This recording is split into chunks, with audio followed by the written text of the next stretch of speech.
அன்பார்ந்த இறைமக்களே, கிறிஸ்துவின் மறு ஜெபக்குழுவின் வாயிலாக என்று உங்களை சந்திப்பதில் மிகவும் மகிழ்ச்சி அடைகிறேன். மக்களை, சந்தோஷமாக இருக்கீங்களா? நிறைவாக இருக்கீங்களா? மகிழ்ச்சியாக இருக்கீங்களா? மன அமைதியாக இருக்கீங்களா? ஆமாண்டவரே, நாங்கள் மகிழ்ச்சியாக இருக்கிறோம், மன அமைதியாக இருக்கிறோம் ஆண்டவர்கிட்ட சொல்லி பாருங்களேன். இல்லையா? ஆண்டவருடைய நாமத்தை சொல்ல சொல்ல நமக்கு நாவில் அப்படியே இன்பமாக இருக்கும். ஒரு மன அமைதி கிடைக்கும். என்ன இருந்தாலும் இல்லாட்டாலும் ஒரு மன அமைதி கிடைக்கும். அந்த மன அமைதியை தருபவர் யார்? இறைவன்.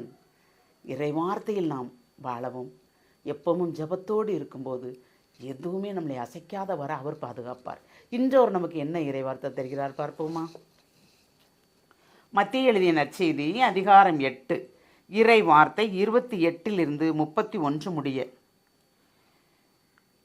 இயேசு அக்கறை சேர்ந்து கதனோர் வாழ்ந்த பகுதிக்கு வந்தபோது பேய் பிடித்த இருவர் கல்லறையிலிருந்து வெளியேறி அவருக்கு எதிரே வந்து கொண்டிருந்தனர். அவ்வழியே யாரும் போக முடியாத அளவுக்கு அவர்கள் மிகவும் கொடியவர்களாக இருந்தார்கள். அவர்கள், இறைமகனே, உமக்கு இங்கே என்ன வேலை? குறித்த காலம் வரும் முன்னே எங்களை வதைக்கவா இங்கே வந்தீர் என்று கத்தினார்கள். அவர்களிடமிருந்து சற்று தொலைவில் பன்றிகள் பெருங்கூட்டமாய் மேய்ந்து கொண்டிருந்தன. பேய் அவரிடம், நீர் எங்களை ஓட்டுவதாயிருந்தால் அப்பன்றி கூட்டத்துக்கு எங்களை அனுப்பும் என்று வேண்டின. Praise the Lord. பேய்களுக்கு தெரியுது யார் இயேசு யார் இயேசு இல்லை என்று. இல்லையா?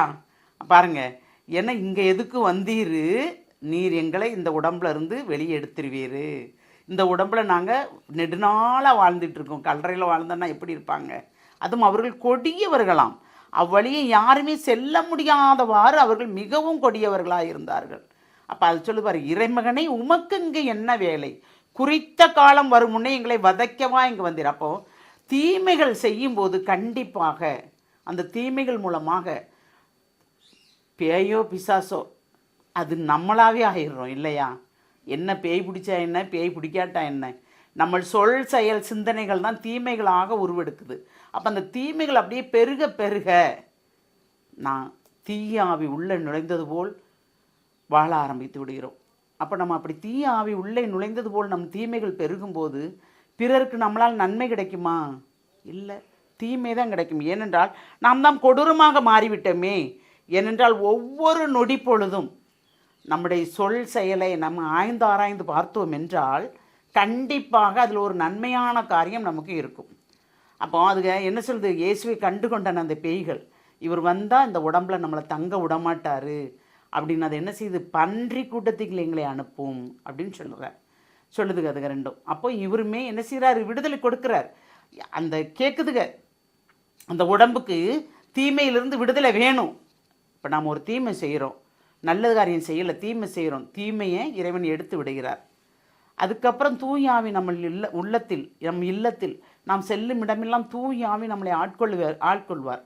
ஆனால் நாம் அந்த தூய ஆவிக்கு செவிசாய்க்காமல், தூய ஆவி சொல்லை கேட்காமல், தூய ஆவின் சொல்லில் செயலில் நாம் இருக்காமல் இருந்தோம் என்றால் முன்பு இருந்த தீமையை விட 2 மடங்கு தீமை நமக்கு வந்து சேரும். ஏனென்றால் நாம் தான் தீமை வழியில் தானே போகிறோம். எத்தனை தீமைகள் நம்மிடமிருந்து எடுத்து விட்டாலும் நாம் தீமையைத்தானே நாடுகிறோம். நம் கால்கள் தீமையை தேடி தானே போகுது. அப்போ அதில் நன்மை கிடைக்குமா? நமக்கு இல்லை. அப்போ நன்மை கிடைக்காத தீமைகளை கொண்டு நாம் என்ன செய்கிறோம்? நம்மளை அழிச்சுக்கிறோம். சாத்தான் உள்ளே இருந்தால் நம்மளை அழிப்பானா அழிக்க மாட்டானா? கண்டிப்பாக சோதிக்கிறோம். நம்மளை இருந்தால் சின்ன பின்னமாக ஆக்கிடுவான். அதனால தான் எப்போதுமே இயேசுவே என் மீது இறங்கும், தாவீதின் குமாரனே என் மீது இறங்குன்னு பாதிக்கப்பட்டவங்க எல்லாருமே அந்த காலத்தில் கத்துனாங்க. இப்போ நம்மவுமே எப்படி இருக்கிறோம்? என் மீது இரக்கம் கொள்ளும் என்று கேட்கிறோமா? இல்லை எனக்கு தேவையானதை மட்டும் செய்யும் என்று கேட்கிறோமா?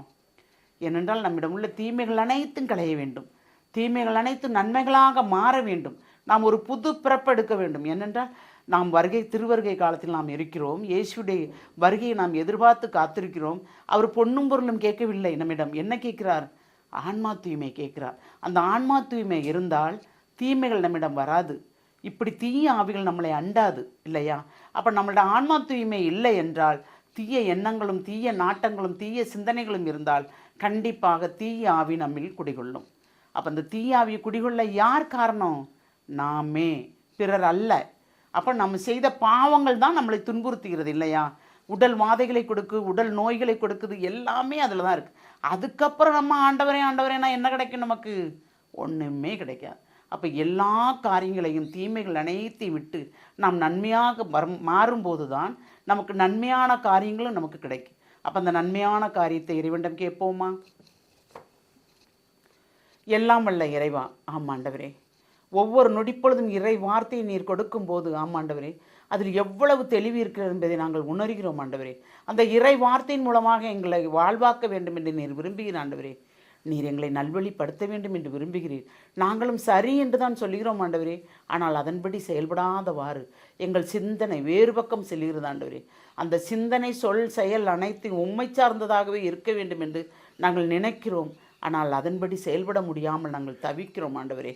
உம்மோடு கூட இணைந்து நடக்கும் அந்த வரம் எங்களுக்கு தர வேண்டும். நீர் அந்த வரத்தை தரப்போகிற கிருபைக்கு நன்றி கூறி எங்களை முழுமையாக உம்முடைய இரக்கத்துக்குள் ஒப்புக் கொடுக்கிறோம். ஜெபம் கேட்கும் நல்ல பிதாவே. ஆமேன், ஆமேன், ஆமேன்.